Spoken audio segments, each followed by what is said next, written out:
Hey everybody, I'm Brian with Knox Company, and if you read the title, that's right.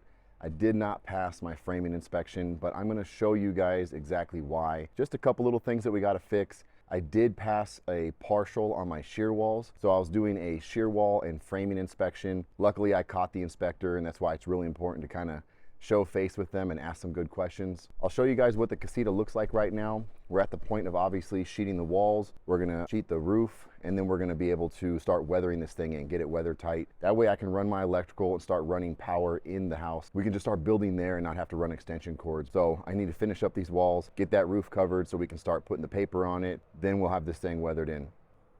So this is a quick little update of where we're at right now. This is the garage area. This is where I plan on having my future shop.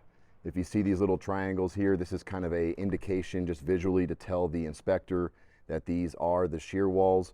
The shear walls on a structure are built a little bit different. They have a nailing schedule, and what they mean by that is the schedule of nails is what they're calling for. How many nails around the edge, how many nails in the center, which they call the field, and those need to be nailed a certain way to meet a specific standard because they're very structural. So the shear walls will be in several different areas around a house. If you ever see a house being framed in the area and you see everything open and there's just certain areas that are paneled and other areas that are completely open with just the studs, that's because those areas that are paneled are just the shear walls.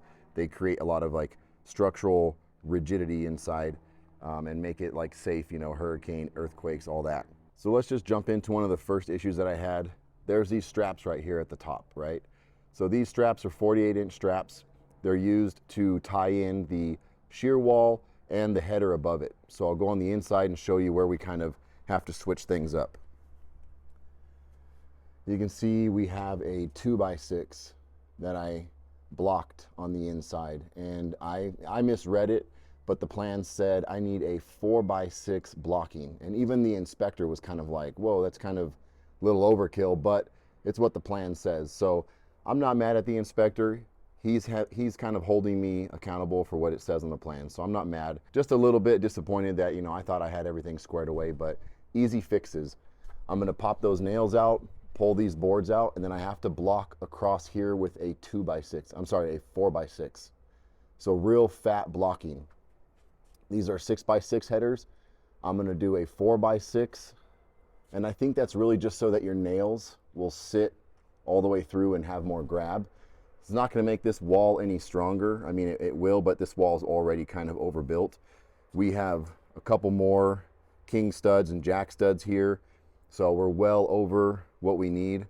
Everything on the edge of a shear wall will be double lam. It'll be like two studs and then 2 studs. But we went a little bit overkill because I wanted my header to sit on more than just 2. I just made it into 3. But we're gonna pop those out, probably drop it down so that I can cover the seam, because that's the next issue. You can see out here we have some of these shear areas that I showed. We have about an 11-foot run here, a 3.5 foot, 3.9, but I just did it 4 feet for that whole panel, but that's at least 3.9. But you'll see right here, we can kind of see through it. See how you can see through? You need to actually block every single seam. What that looks like, where we go in here to like the first shear wall, I not only need to block this, but I need to cover those too. So I need 4x6 blocking all the way across here. I'll need blocking like this across this whole 11-foot span. So everywhere that there's a seam, I need to block it. He said he doesn't care how the 2x6 is faced, so I don't need to have it out like this. I can actually lay it flat, give me a broader nailing surface, but he just said everything needs to be covered and tied in, and that ties in all these joints. So I mean, I got to do like a 7-inch here, 14 inches there, 14 inches here. It's just a lot of little pieces that I just have to go back in and do. It's very easy. It's just meticulous work. It's time consuming, but it has to be done. When you see those verticals, he said he didn't care if I ran a stud, because if I ran an extra stud all the way up to cover that, that'd be a little excessive. He just said I could block it out and then block it up. All the seams just need to be covered. At the beginning and end of a shear wall, I'm gonna have at least a double stud. And on the inside here, it goes a couple inches into the living space. I have 4 of them stacked. That's just because I have a door jamb, and I also wanted to have a lot of nailing surface on the inside of the garage. So that's already overbuilt. And then we're going all the way over to here. And at the end of this shear wall, we're gonna have another double. So I'll add one right here. Some of the areas that I've identified as shear walls that I need to overbuild are like right here. I'm just gonna use this seam. I'm gonna do a double stud and go up. And then I have a run on the middle of the wall that's roughly 12 feet. So we'll do a double stud here, and we'll go all the way over to a double stud here. Same thing on this side. I need to pop this out and do a 4x6, and then also block that there with a 4x6. We'll get to those later. But around here on the outside, you can see I have my shear wall marked. About a 12-foot run right here. I'm going to be blocking all these seams on the inside. Only a few of them, because on this run I was able to use a lot of full panels.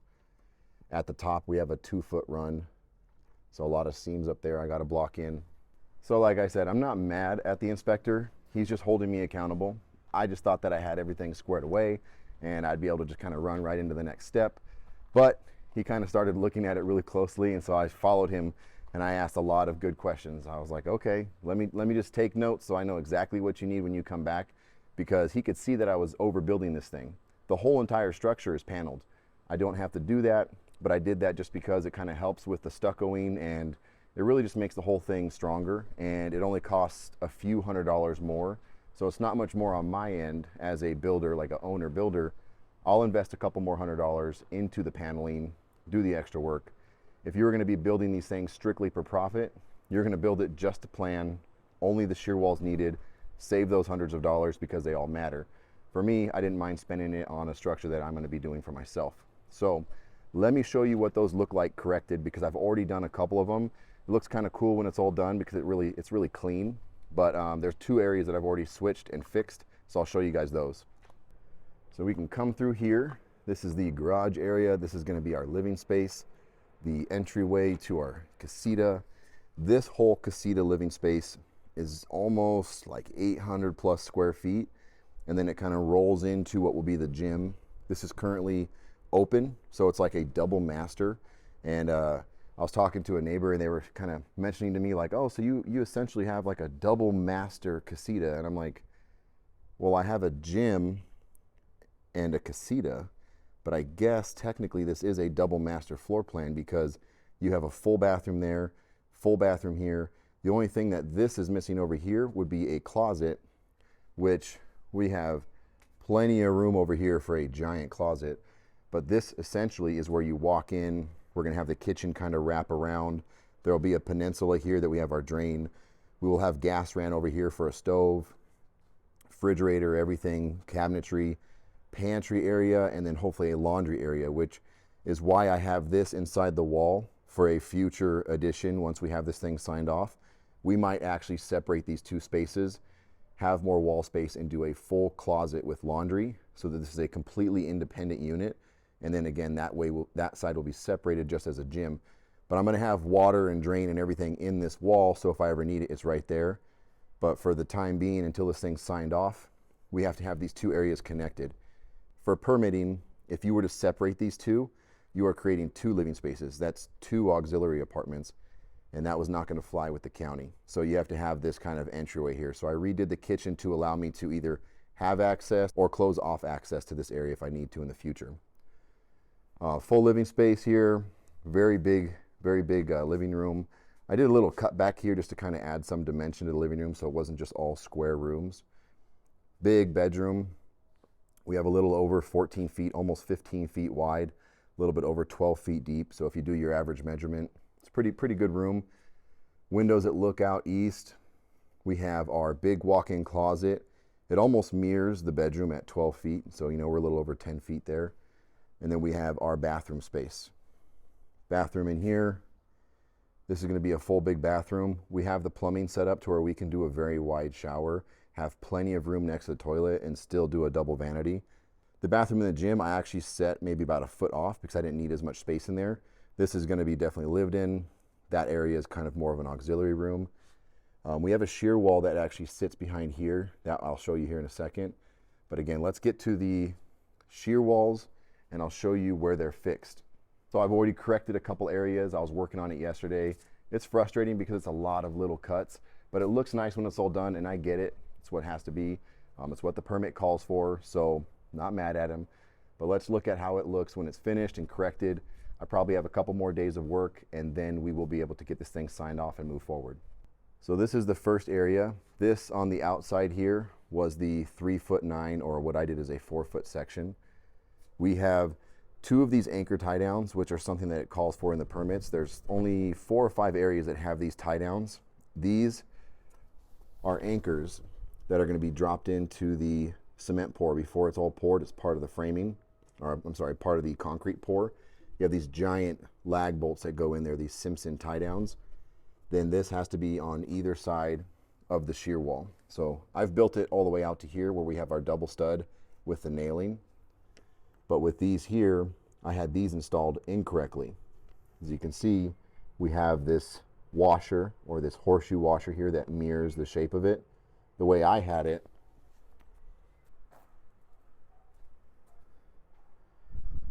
was like over here, where I had the washer facing down. I could have done a quick Google search and seen how they're installed finished. I just didn't look at it. That was one of the first things that he pointed out to me. And I was like, okay, easy fix. I'll pop the bolt off if I need to adjust these brackets down to allow more threads. That's fine, and I can flip the washer. Not a big deal, quick fix. Again, just needs to be properly installed. So there wasn't anything major on that. Just a little time consuming. But the next step was to make sure that we had proper nailing around the edges. So what that is on these walls, everything but the ones in the front of the garage, they called for nails every 4 inches, and in the field, in the center, every 12 inches. So 4 inches all the way around the perimeter, 12 inches down the middle. That's fine. Everything was done for the most part. I added the double studs. As you can see, this has not been weathered yet compared to these. But the other part is that blocking. You'll see the blocking up there where I block all the seams within the wall. This is another area. Big shear wall. It's supposed to be 11 feet, but I went ahead and did 12. But everywhere that there is a seam for those 4x8 panels and the 2-foot run on top, I've had to block and nail all of it. So I have a full panel there, and then these are some half panels. So all these seams I had to block in. So when you look at it, you know, it's obviously a lot stronger.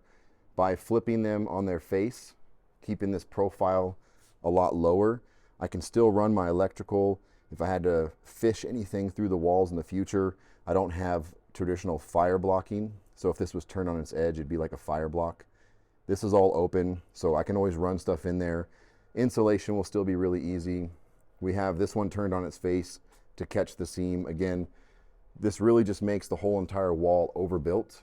It's more rigid, it's more structural, but I guess that's the purpose. So on the outside, you can see where I marked it. We have a field of rocks. The kids are digging for treasure, so while I'm out here building, they're out here ripping rocks out, and you know, I have to help them with some of the big ones, but they get to see me build and help me whenever I drop my tools. But we have the shear wall out here. I marked it so that when the inspector comes back, he can just go boom, boom, boom, and just kind of visually check it. I added some nails in here, so we're at every 4 inches. I've never seen a guy pull out a tape, but he can tell if we're at 12 inches or more. Like this right here is probably about 10, 11 inches. So we're easily within the 12-inch range in the field, but I wanted to make sure that we had plenty of nails around the perimeter. This is really good right here. You can see these nails running about every 4 inches. It's a lot of nails, but it can take it all around the edges here. This thing's definitely not going anywhere, but this is what we need on the rest of these areas. There's also something else I want to share with you guys. If you didn't know before, I make my own t-shirts. On top of building houses and building furniture and home renovations, I also do some design and artwork, and I do screen printing. So I have new shirts available. I make them myself. They're all handmade by me. I do them one-offs. This is a design that I came up. It's a Reaper We got the American flag on every single sleeve, and I'll show you guys some other designs that we have. They're available now, so if you want them, got to hit me up in my email. I don't even have a store set up. I just kind of do it word of mouth, but it's kind of fun. Really good fitting shirts, very high quality. I'll show you guys these designs right here. I have maybe like 4 or 5 designs now. I drew these all up myself, and then I screen print these. So we have a train for the day, has a little shooter here for Knox company. Everything has that sleeve, and then on the chest of this one, we have a Fort Knox logo here with the Army head. We have a burn the ships. I call this one the Conqueror. If you know the slogan, burn the ships, it's a Conqueror saying, but it's kind of motivational. For Knox company with the flags. Over here we have the skull and crossbones on the chest. I can do these in different colors, black, white, OD green. I have a few other unique colors. These are the newest designs. Took me a while. I worked on drawing this for a long time, but I drew this up and then I have it shrinked for the chest piece. So you see the chest piece just has a little insignia right here, but has the flag, same type of font that I use that I kind of tweaked and did some stuff by hand. But this one says always reaping for Knox company, and this one says get busy living. So just some cool, like just motivational stuff, positive, kind of edgy, just fun. I got these ones in a lot of different colors. Very, very limited supply on the orange, or I have a subdued orange. We have neon blue, hot pink, which I did for my daughter. But we have some cool designs, but I also have some of the other ones, which are my traditional ones that I started off with. Got my Fort Knox logo. We have the flag with the Fort Knox company. And I've even done some practices on these Fort Knox Milwaukee logo I designed. Shh, don't tell nobody, but these are, again, very limited. If you ask for it, I'll get you one. But we have these real clean looking. A lot of them will have some type of like little stamp on the back, but I can do them whatever. I do them one off and I do them all by hand. So if you need something specific, or maybe you just want something with the flag, I can do that for you. Really good fitted material, very breathable. It's a blend, it's a cotton poly blend. So if you guys want to grab one of these shirts, I just do it for fun on the side. It's just something that I like to do.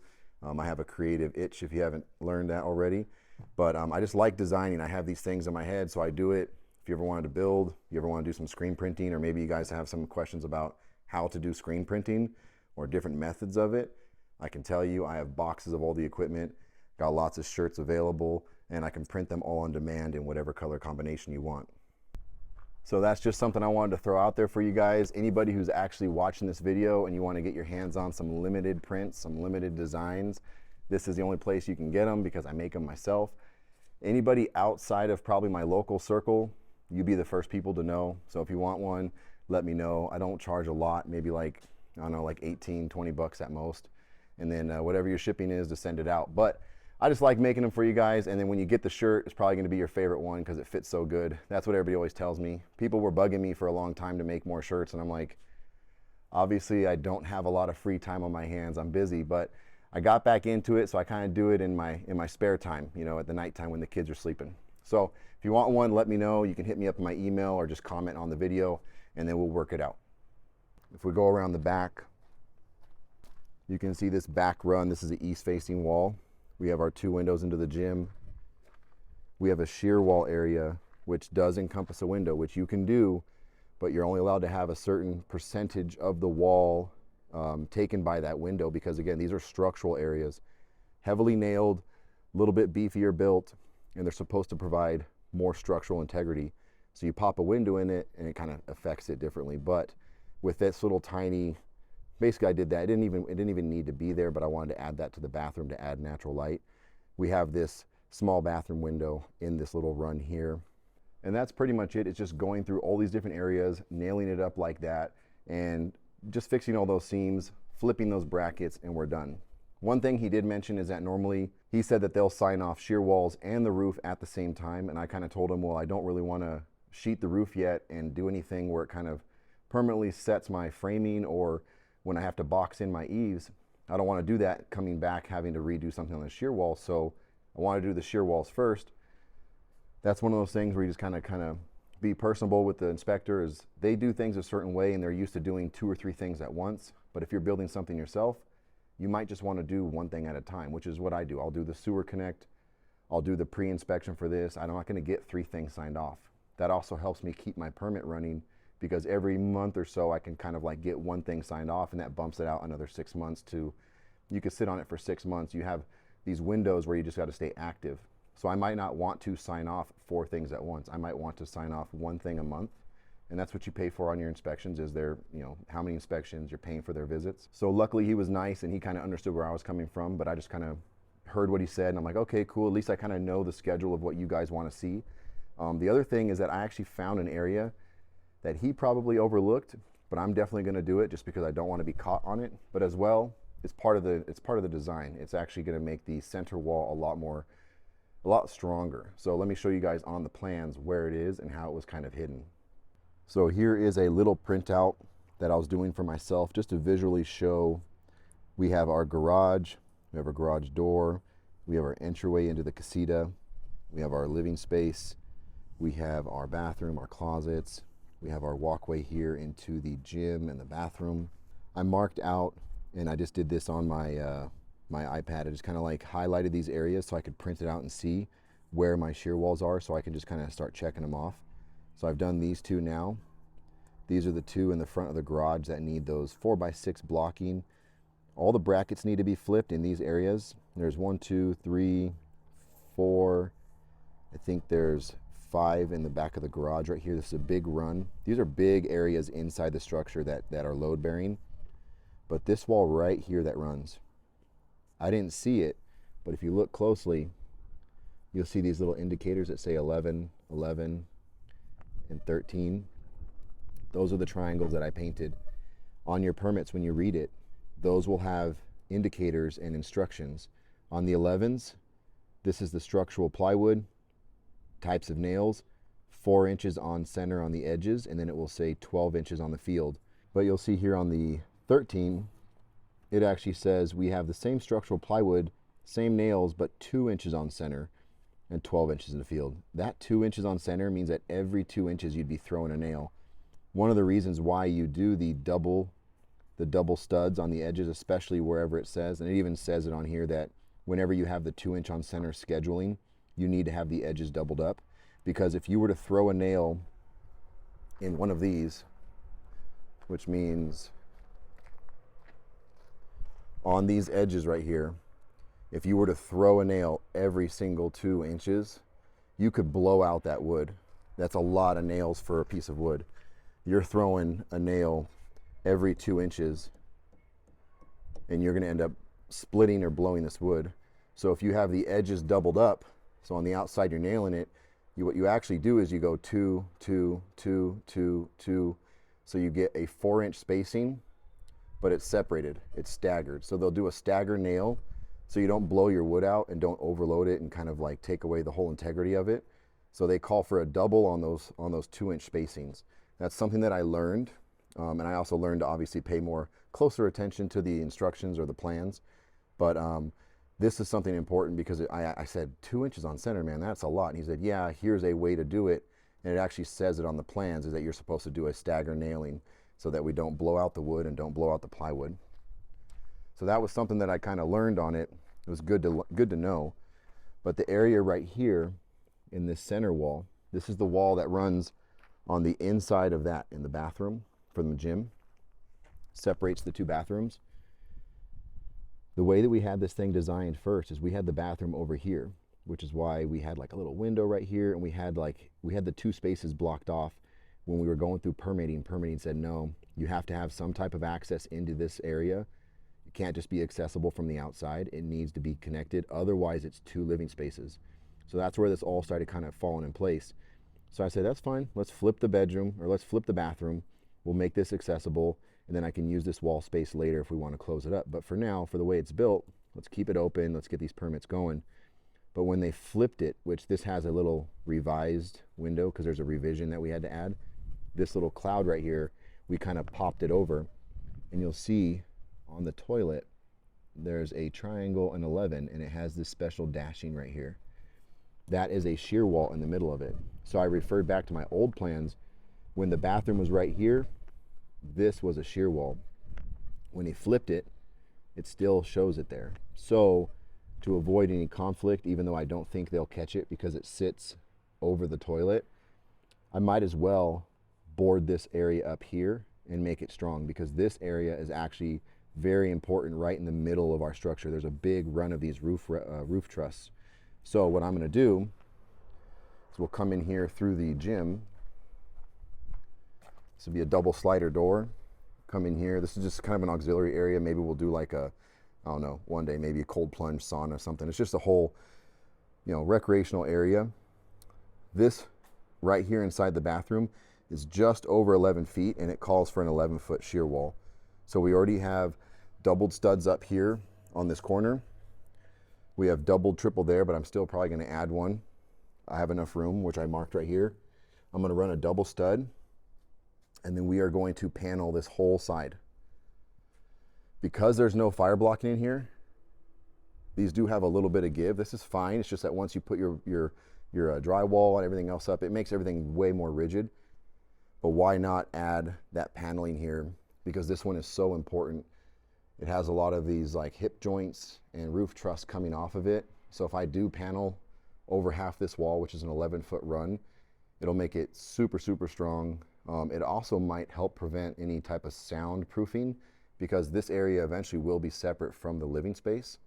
So that will be good for the soundproofing. I'm probably going to step it up a little bit with the drywalling and insulation here in the garage to insulate sound from the living space because that's going to be my workshop. And I'm obviously going to be running tools and stuff over there. And if we're in here, turn the music up, you're working out in the gym, I don't want to bother, you know, the in-laws or whoever might be staying over here. So just considerations that I'll do, just trying to be thoughtful on it. But this is what everything's going to look like when we're done. We have 2 areas that are already finished. We have maybe 7 more to go. A big old run right here along the back of the garage. Again, a very, very structural area, part of the building. Flipping the brackets, paneling those seams.